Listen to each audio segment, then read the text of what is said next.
I was born and raised in Iowa, obviously. Yeah, we just had our caucus, or as we're calling it, Firefest 2020. Yeah. It's crazy, man. My parents immigrated from India to Iowa. Why? Was there a deal on kayak?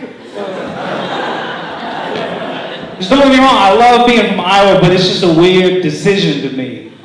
It's like going into an ice cream shop with 50 flavors and being like, oh, chocolate chip, Rocky Road. Yeah, can we just have a used library card?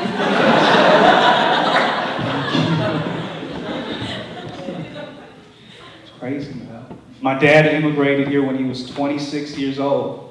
And I'm 26 years old now. So it's crazy to see how in one generation you have the potential to ruin everything. You understand, like my dad studied the human anatomy and cancer research for over 10 years. He came to America, had me, and I studied jazz saxophone for 10 years. No one listens to jazz anymore. The only people that listen to jazz music are elevators. It's crazy. It's just crazy to me, man. He would tell me stories about being in Iowa in the early 90s. He's the only brown man.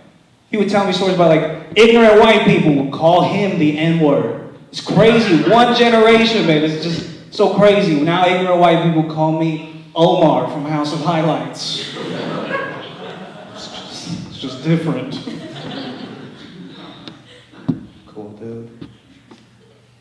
He's one of those dudes that like has a super high IQ with a super low EQ.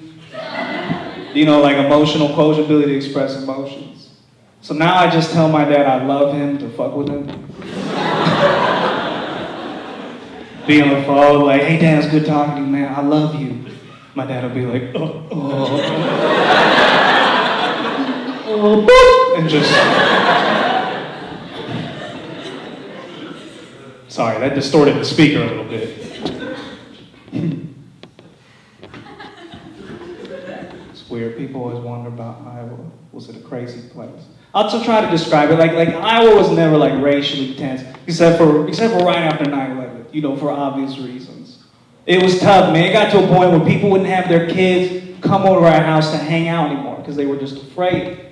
My mom saw me struggling with this, so as a solution, she decided to hang up on the front door of our suburban home, the Hindu symbol for good fortune and well-being.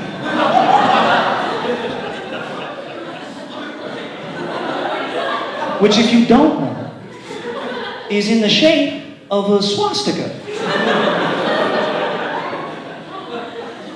A swastika.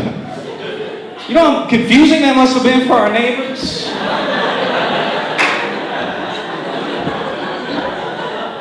Like looking across the street like, oh my God, honey. Get in here. I think the Ghoshes are starting to get it.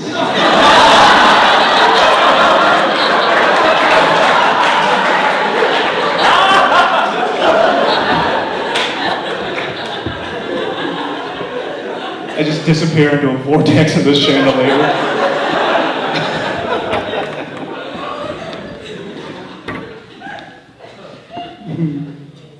Weird times, man.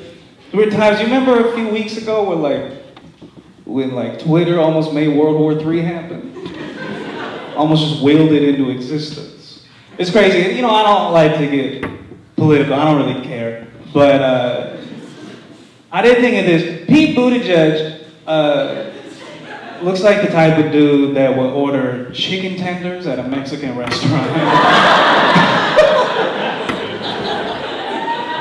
Honey mustard, please.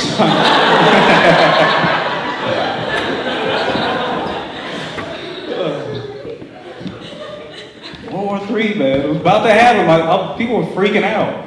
My buddy called me up. He was tripping. He's like, Neel, oh my God, man, the world's about to go down. Run, man.